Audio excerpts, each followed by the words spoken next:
Muito bem, pessoal. Essa aula, esse momento, ele basicamente foi reservado, foi proposto para que a gente pudesse fazer um resumo, uma recapitulação, da parte introdutória sobre transistores de efeito de campo, os transistores FET. Então a gente vai perpassar, a gente vai atravessar essa parte introdutória das características desse tipo de transistor e focar na parte de polarização. Então a gente vai ver alguns esquemáticos de polarização, as respectivas regiões de operação desses dispositivos e fazer algumas questões, alguns exercícios para poder fixar essa ideia. Bem, então, primeiro de tudo, os transistores FET, transistores de Field Effect Transistors, transistores de efeito de campo, são dispositivos cujo controle da corrente que passa pelo seu canal é dado através de uma tensão aplicada, ou seja, diferente do que acontecia no transistor bipolar de junção, os nossos TBJs, a gente não tem esse controle de corrente que passa, no caso do TBJ, pelo coletor, a partir de uma corrente base. Na realidade, a gente vai ter um controle de uma corrente de dreno dada por uma tensão aplicada em um terminal gate, o terminal porta. Aí aqui tem a exemplificação. Exemplos de transistores FET são MOSFETs e JFETs, como a gente vai ver mais na frente. Mas então, fixando, a gente tem um controle agora de corrente de canal dado a partir de uma tensão aplicada no nosso terminal gate, ao invés de uma corrente aplicada nesse terminal de controle. Sobre o transistor JFET. Por que a gente começa a falar do transistor JFET antes do MOSFET? Então, a gente começa a falar dele primeiro tanto por ele ser mais simples, como também porque ele tem um funcionamento bem análogo ao MOSFET de depleção. Então, os equacionamentos acabam sendo reaproveitados e, para o entendimento inicial do que é um transistor de efeito de campo, o JFET é ótimo para isso.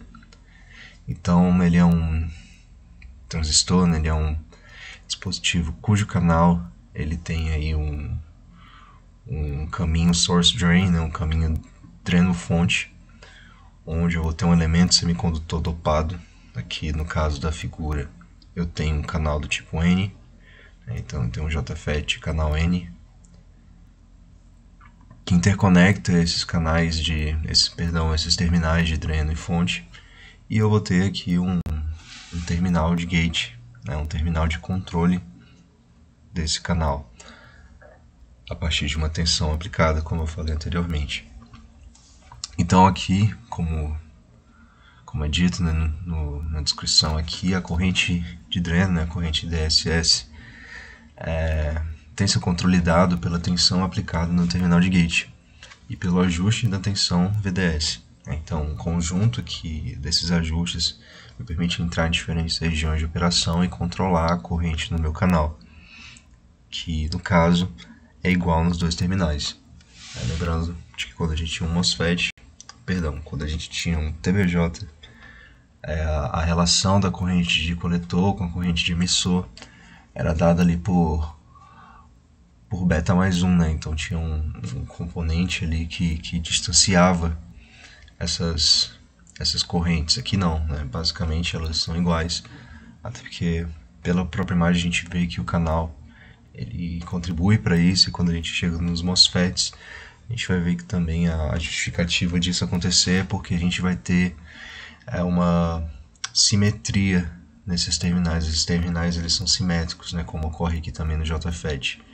Então isso promove uma corrente igual em ambos os terminais. Aqui a gente tem a simbologia do JFET de canal N e de canal P. E quando a gente realmente entra dentro das características do JFET, a gente precisa entender como é que funciona esse controle de corrente, por que esse esquema, por que essa construção nos permite ter esse tipo de controle? Bem, a gente parte da suposição inicial que o VGS está zero, né? Tá uma tensão de VGS igual a zero.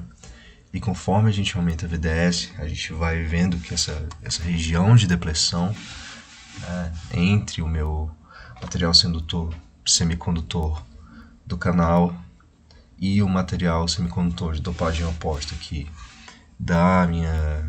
do meu gate, né, do meu terminal gate,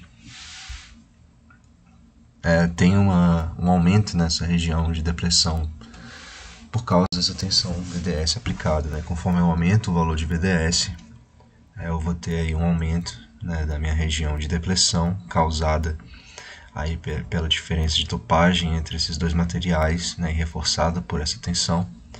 E isso acaba estreitando o meu canal, né? Eu vejo aqui que os elétrons que passam por aqui, por conseguinte a corrente que passa no sentido contrário, ela vai começando a ficar barrada, né, estrangulada, né, o canal começa a estrangular essa passagem. Então o que a gente tem é que, na realidade, quando a gente começa a aplicar uma tensão VDS, no início, né, quando ainda não tem esse estrangulamento, eu vou ter uma região linear, né, uma região ômica, uma região de triodo, onde eu vou ter uma relação corrente, tensão, IDS e VGS linear, como o próprio nome diz. Então, conforme eu vou avançando nesse valor de VDS e meu canal vai estreitando, eu chego no momento justamente que eu tinha falado anteriormente, o momento de estrangulamento, onde a minha corrente, ela então começa a ficar limitada, né? Ela satura, ela entra numa região de saturação. E esse ponto onde a gente tem esse estrangulamento, ele é chamado de ponto de pinch-off. Ou seja, a minha tensão VDS ela acaba sendo igual a uma tensão VP, uma tensão de pinch-off, uma tensão de estrangulamento. Então a gente sai dessa região linear e entra numa região de saturação onde a minha corrente basicamente permanece constante ou com uma variação, uma inclinação muito pequena. Então a gente vê aqui que para diferentes valores de VGS, a gente vai ter diferentes valores nessa acomodação da minha corrente, né? Eu vou ter diferentes valores aí quiescentes da minha corrente na região de saturação, dependendo aí do meu valor de VGS. E quando o VGS acaba sendo igual a esse valor de estrangulamento, né? Quando ele em módulo fica igual a tensão de pinch-off, eu vou ter uma região de corte, né? Minha corrente vai ser igual a zero.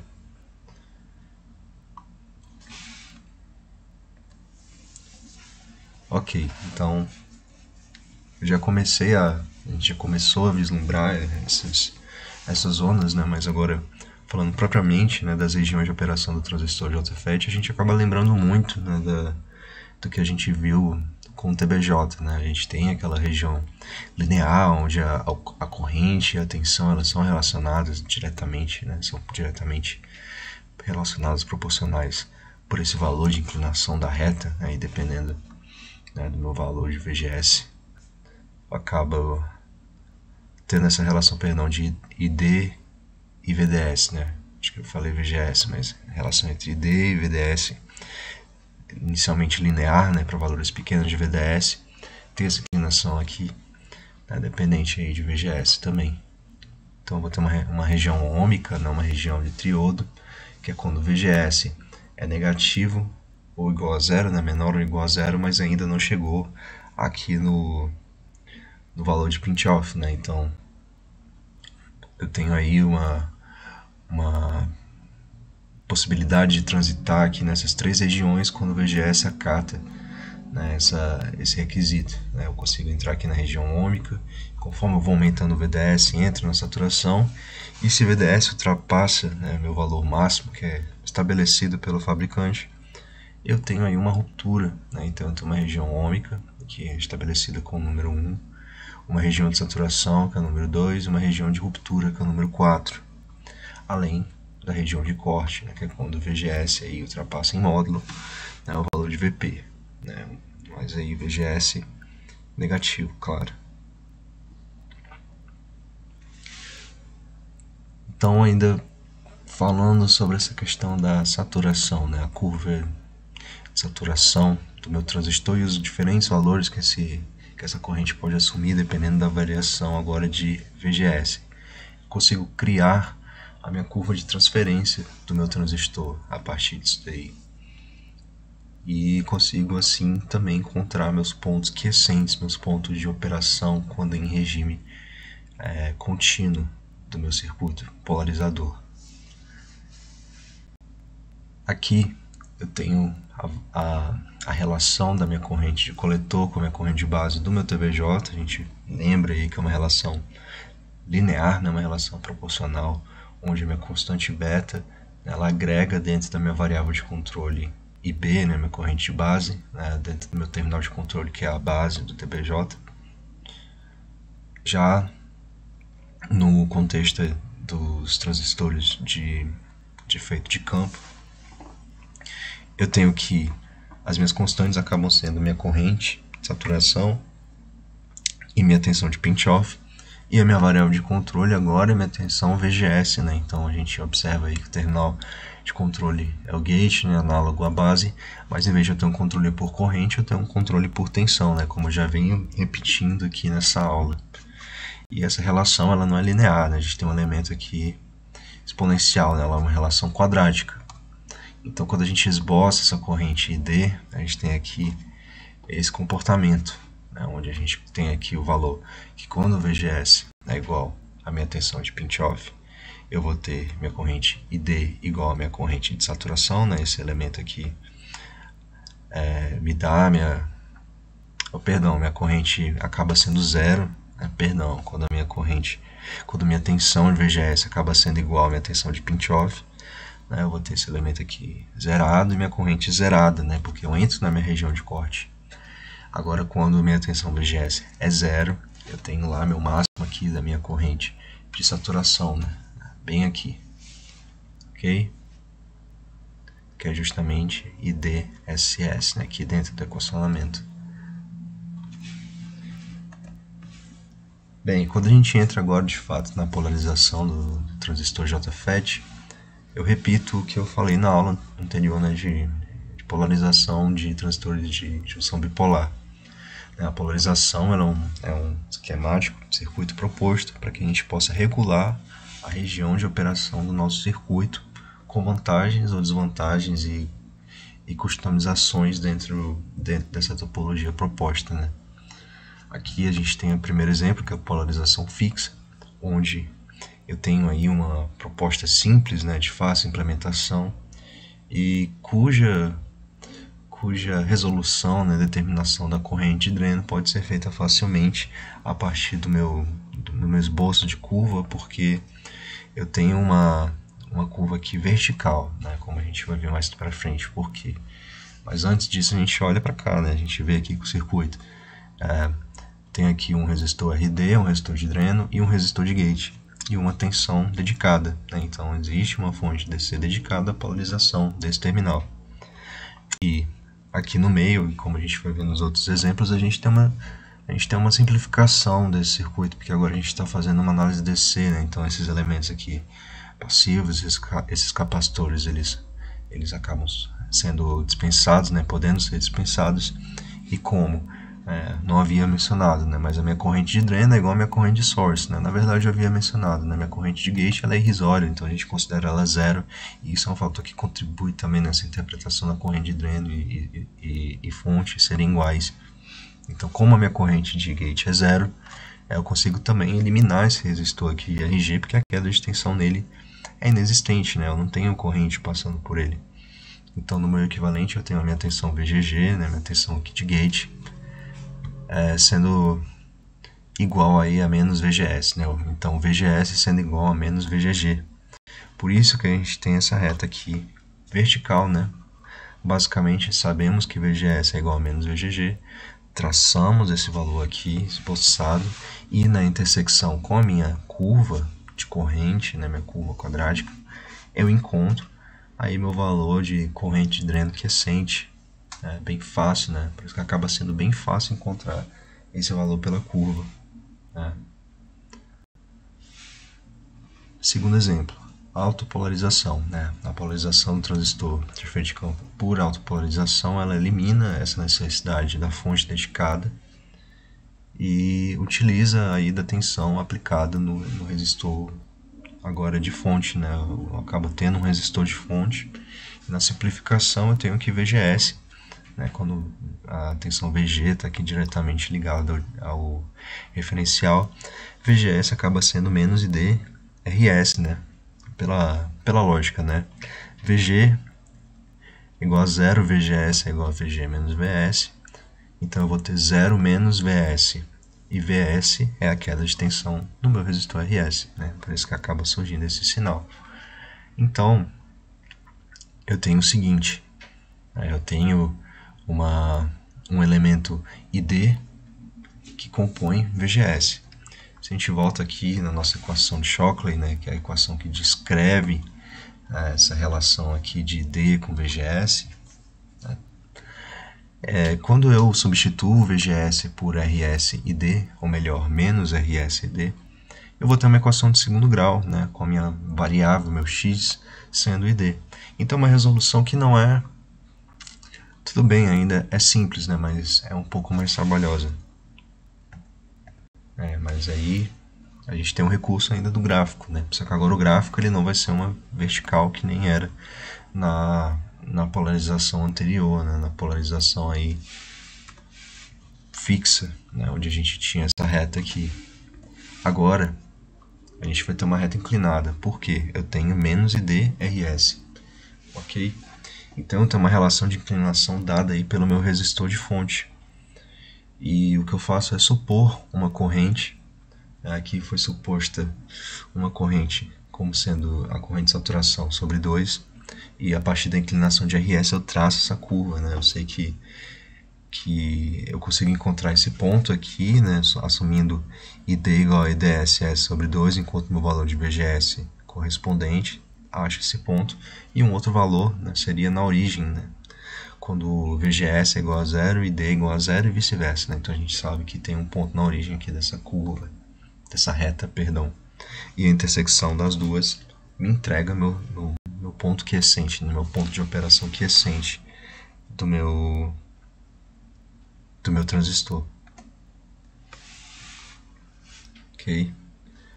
Polarização do transistor JFET agora como divisor de tensão, né? O famoso divisor de tensão que a gente viu no TVJ bastante, né? Tanto com fontes simétricas como com fontes assimétricas, a gente desenvolvia por TVNAM, conseguia encontrar assim, a tensão e resistência de TVNAM, só que lá a gente tinha uma corrente de base diferente de zero, né?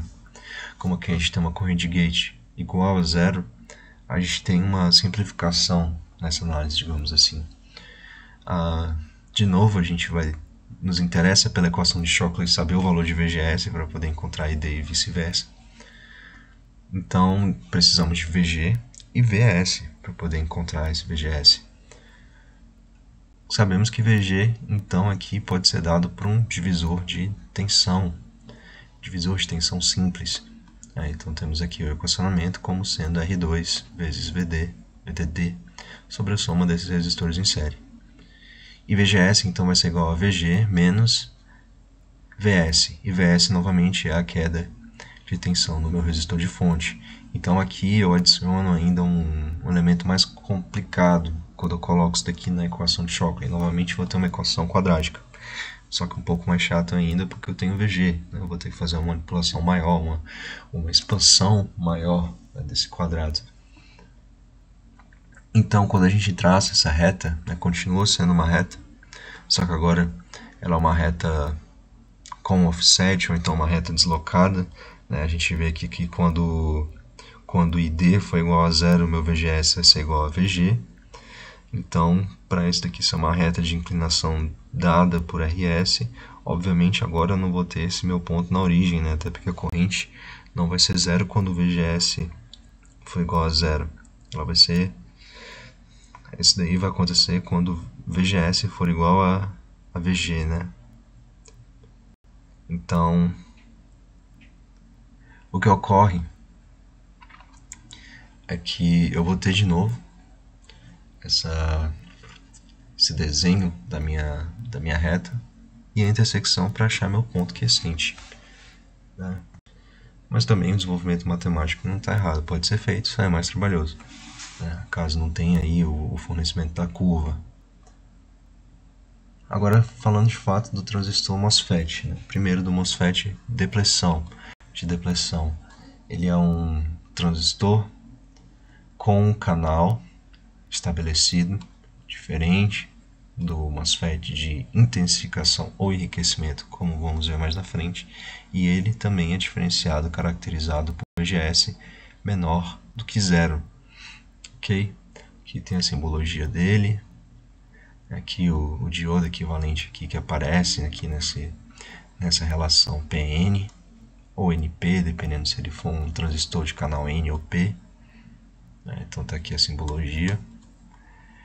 E também eu tenho a minha curva, né? Minha curva de carga, minha curva aqui característica, né? Para análise de polarização e de pontos quiescentes. Só que o que é interessante é que justamente aqui na imagem ele observa, né? VGS maior que zero, menor que zero, eu tenho aí regiões de intensificação e depressão. Então tem esse diferencial aí. E aqui alguns equacionamentos, mas o mais importante é esse, né? Onde eu falo que minha corrente de dreno, de novo, pode ser dada pela minha equação de Shockley.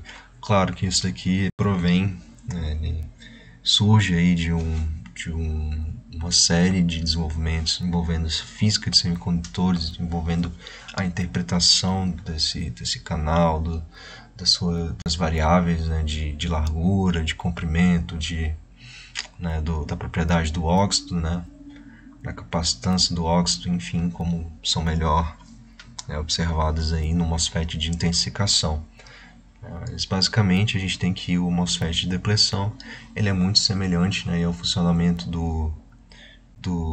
pelo menos o resultado final do JFET, né? Só que aqui, como o nome diz, ele é um MOSFET, ele é um transistor de efeito de campo com uma abordagem metálica óxido semicondutor, né? Então ele tem essa interface metálica de conexão base para os terminais, só que ele tem aqui uma parte, né, uma parte de óxido, né, entre meu terminal metálico e a minha zona, meu canal semicondutor dopado.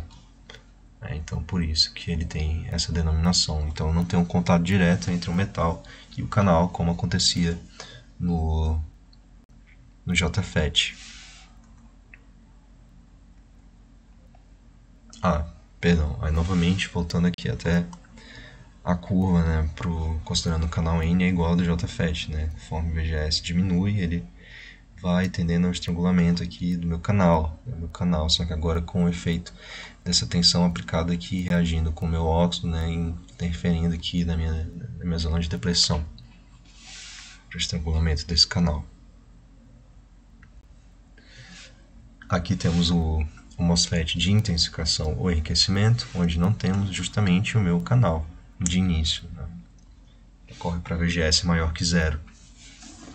Esse canal, obviamente, ele tem que surgir para ter o estabelecimento de corrente, a passagem de corrente pelo meu dreno e pela minha fonte. Só que ele inicialmente, né, não tem esse canal. Esse canal ele vai surgir conforme eu aumento meu valor VGS. E quando o VGS atinge uma tensão limiar, uma tensão de threshold, né, ele aí sim estabelece um canal. Esse canal aumenta conforme eu vou aumentando o VGS e por conseguinte minha corrente aumenta. E a gente observa isso aqui no equacionamento, né? Primeiro a gente tem a simbologia de novo do tipo N, do tipo P, canal tipo N, tipo P. E aqui a gente tem os termos, né, que são simplificados no meu MOSFET de depressão. Eu tenho aqui que a minha corrente de dreno ela vai depender, né, da mobilidade dos elétrons por esse canal, da capacitância do meu elemento óxido, meu óxido de silício, da largura e do meu comprimento do canal, né, aqui do inglês width e length, né, e do quanto o VGS ultrapassa, ele passa da minha tensão limiar, só que é um elemento quadrático. Então veja, quando o VGS for igual à minha tensão limiar, ele vai ser igual a zero, né, o ponto de início, a minha corrente vai ser igual a zero. E quando for inferior, obviamente o estabelecimento do canal não vai ser dado, e aqui não vai ser um MOSFET de intensificação também. Aí a gente consegue também simplificar esses termos aqui para o elemento K, né, para o elemento K. E aqui é só uma outra denotação dessa minha tensão terminal, né, VGS TH. Aqui temos as regiões de operação do transistor MOSFET, vou passar bem rápido, até porque ele, de novo, repete as mesmas regiões. Então tem uma região ômica de saturação, corte e ruptura. E aqui eu tenho a polarização do transistor MOSFET de depressão, que também, né, reaproveita esses conceitos do JFET, né? Então JFET e MOSFET de depressão são bem parecidos, né, tanto na polarização como na zona de operação. Quando a gente fala agora do transistor de efeito de campo por tecnologia MOS de enriquecimento, eu tenho outras topologias propostas também, né? Tenho a polarização por retroalimentação ou por feedback do dreno, onde eu vou ter aí, né, a retroalimentação por um resistor RG, e utilizando ainda essa dispensa, né, dos meus capacitores, na simplificação também, considerando minha corrente igual a zero, eu chego aqui nesse resultado, onde eu vejo que VGS é basicamente igual a VDS, e VDS é igual a VDD menos a queda de tensão nesse resistor. Ok? Então VGS igual a VDD menos IDRD, onde ID pode ser dado por VDD sobre RD, quando VGS for considerado zero. Então no ponto aí inicial do estabelecimento do canal.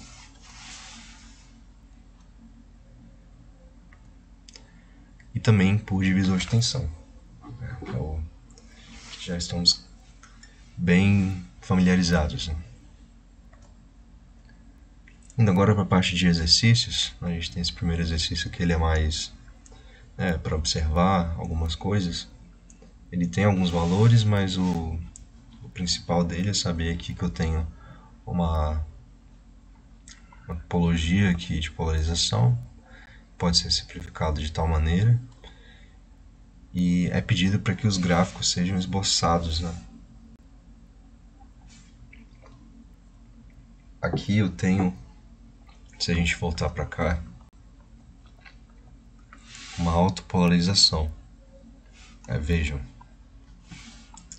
uma autopolarização vai me dar uma curva assim, porque VGS é dado por menos de DRS, correto? Então, quando desenhamos os gráficos de corrente, da curva de corrente de intersecção para dois valores diferentes de resistor de fonte, eu vejo que essa reta aqui ela é dada por 100 ohms e aqui por 10 kΩ, né, que é o que é pedido. E a gente observa bem isso se a gente considerar que ID é igual a VGS sobre RS em módulo, né? Então, conforme RS aumenta, meu ID vai cair, obviamente, né? Então, esses pontos mais baixos da curva da minha corrente, né, dado pela relação quadrática, são observados para valores altos de resistência, enquanto valores baixos de resistência vão vindo para cá, né? Então, eu caminho por essa curva, indo para a saturação, a depender desse valor de ajuste de RS. Bem, aqui a gente tem uma topologia, uma proposta de polarização mais diferente, né? Mas que a gente pode desenvolver a partir dos conhecimentos que a gente já adquiriu aqui no caso sobre transistores JFET. A gente sabe aqui que a minha corrente de dreno vai ser igual à minha corrente de fonte. A gente sabe que a minha corrente de gate, minha corrente de porta é igual a zero. E que a minha relação dessa corrente, né, com VGS é dada pela equação de Shockley. Então aqui nós temos os valores dos resistores, os valores das tensões aplicadas aqui, inclusive em VD, e o valor da minha corrente de saturação. E nos é pedido aqui algumas coisas, né? Minha corrente de dreno, minha tensão VS, VDS, VG, VGS e a minha tensão de pinch-off. Então, primeiro de tudo, a minha corrente de dreno, que é aqui, né? Que está passando aqui ou que está passando aqui, ela está bem fácil de ser obtida, né? Eu tenho uma queda de tensão nesse resistor, tenho o valor do meu resistor, então tenho o valor da corrente passante por ele. Encontrando assim 3 mA para ID. Na ordem ele pede VS. VS também pode ser dado como a queda de tensão nesse resistor, como já vimos aí em outras topologias. Sabemos agora o valor da corrente que passa aqui, porque a corrente de dreno é igual à corrente de fonte. Então encontramos VS igual a 2,04 volts. VDS então é VD menos VS, valores que já descobrimos, que dá 9,96 volts. Existem fabricantes aí que colocam tensões VDS máximas aí por volta de 18, 20 volts, mas aqui a gente está com menos de 10. Tudo bem, isso depende dos parâmetros construtivos, né? Mas se fosse ter que chutar, a gente vê aí que ainda está um pouco longe da tensão de ruptura, né, da tensão VDS máxima.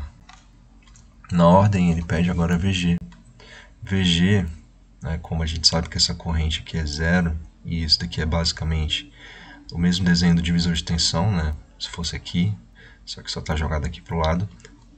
VG é um divisor de tensão, né, obtido a partir por um divisor de tensão, e encontramos então VG como sendo 1,67 volts, ok? E VGS então vai ser o valor de VG menos VS, que dá menos 0,37, né, tensão VGS negativa característica de transistores JFET e transistores MOS, né, de depressão. Nos falta então encontrar a minha tensão de pinch-off. Encontramos ela aí pela relação, né, da corrente pela equação de Shockley. Isolamos VP, encontramos o valor aí de menos 0,955 volts. E assim conseguimos traçar o nosso gráfico aqui, menos 0,955 aqui para a corrente igual a zero. E 8,8 mA aqui de saturação. Agora observe que tem um erro aqui. O erro sendo o seguinte: aqui foi traçada uma curva, perdão, uma reta de inclinação que é para ser relativa a RS, mas observe que isso daqui é um divisor de tensão, né? Então meu VGS não é simplesmente menos ID RS, né? Ele é VG menos ID RS. Então eu tenho esse deslocamento ou esse offset, né? Como levar a interpretação dessa reta. Então essa reta não é zero, né? A corrente não é zero quando o VGS é igual a zero. Ela é zero quando o VGS for igual a VG. Ok? Então essa reta em si está errada. Fazendo observação. E aqui temos de novo um divisor de tensão. Um divisor de tensão agora com um MOSFET de intensificação pela simbologia. Temos aqui o valor da minha tensão de limiar. Temos aqui o valor de Kn' vezes ômega sobre L. Certo? Que é basicamente o meu Kn, só que faltando aí o 1 sobre 2, né?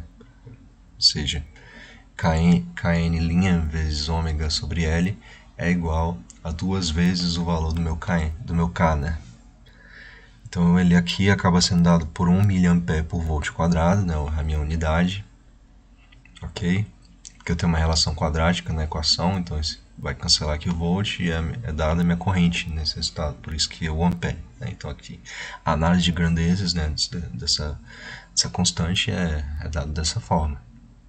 Tem o valor aqui dos meus resistores, do meu circuito de polarização, e me é pedido minha corrente de dreno, minha corrente e minha tensão VGS quiescentes. Então a gente começa novamente achando os valores de VG e VS para encontrar VGS e assim encontrar minha corrente de dreno. Ou pelo menos assim a gente pensa. Vejamos, VG é igual a 5 volts. É um divisor de tensão simples, os resistores são iguais, então divide-se a tensão por 2. Mas a relação está aqui mais explicada. Mas aqui quando a gente tem a tensão VS, a gente sabe que ela é igual a ID 4700, vezes 4700, queda de tensão nesse resistor. Então ID pode ser dado como VS sobre 4700, só que VS pode ser dado como VG menos VGS. E isso é importante porque a gente não tem o valor dessa corrente para encontrar VS, nem o contrário. Mas quando a gente explicita ID a partir de VG e VGS, que são valores, no caso de VG que eu tenho e VGS que eu consigo correlacionar com esse equacionamento aqui, eu acabo tendo uma equação novamente com uma única variável. Então é um sistema de uma única equação com uma única variável. Então ele é um sistema com possibilidade de ser resolvido, ele pode ser resolvido. Então a nossa corrente de dreno, ela está aqui sendo dada como um meio Kn' ômega sobre L, VGS menos VTH ao quadrado. Eu consigo igualar isso a VG menos VGS sobre 4700, sendo que VG é 5 volts. A partir disso eu faço a resolução, faço desenvolvimento e resolução da minha equação de segunda ordem, que está aqui, e encontro, obviamente, dois valores, duas raízes. Uma, VGS, é dado como 2,109 volts e outra como menos 0,537 volts. Como eu tenho um MOSFET de intensificação, eu sei que VGS é maior que zero. Então, tem-se que VGS, a única alternativa correta para VGS é 2,109 volts. Minha corrente, então, é dada, aqui reaproveitando a minha equação VG menos VGS sobre RS, ela é dada como sendo 0,615 mA.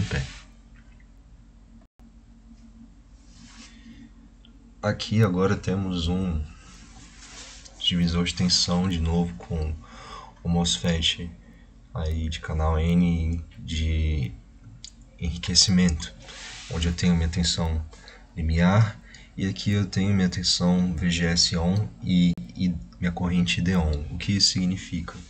São parâmetros, são valores dados por fabricante para determinar o valor de K. Como a gente sabe, o K, a corrente pode ser dada por K vezes o quadrado de VGS menos VTH, minha tensão de limiar.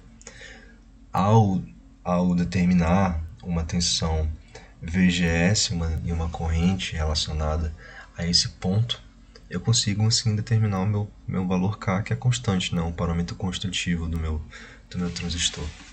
Por isso que esses dados são pertinentes, porque a gente vai conseguir ter K e assim encontrar a nossa corrente sabendo do valor VGS. Primeiro determinamos VG por um divisor de tensão, nos dá 18 volts. E VS a gente sabe novamente que é a queda de tensão nesse resistor, que depende da corrente, e não temos a corrente. Mas sabemos que, como eu já falei, que essa equação depende de K, e K encontramos aqui pelos valores de VGS on e ID on, que nos dá 120 microampere por volt quadrado. E de novo fazemos aquela relação de ID ser igual a VG menos VGS sobre RS, para a gente novamente ter um sistema de uma única equação com uma única variável, sendo essa variável VGS. Então, de novo, desenvolvemos uma equação de segundo grau e encontramos VGS, como está aqui, e encontramos VGS como 12,71 volt ou menos 12,88. Então, novamente, sabemos que ele vai assumir o valor positivo pela natureza do transistor. Então, é lógico que VGS é igual a 12,71 volts, que nos dá uma corrente de 6,45 mA. E dessa forma a gente tem a resolução aí do nosso circuito. Mas é isso, né? Nossa aula que já é realmente só para relembrar essa introdução aí de transistores e falar um pouco sobre polarização e as estratégias que a gente usa, os conceitos. Mas é isso, né? Muito obrigado pela atenção e sucesso nos estudos, que vocês tenham êxito.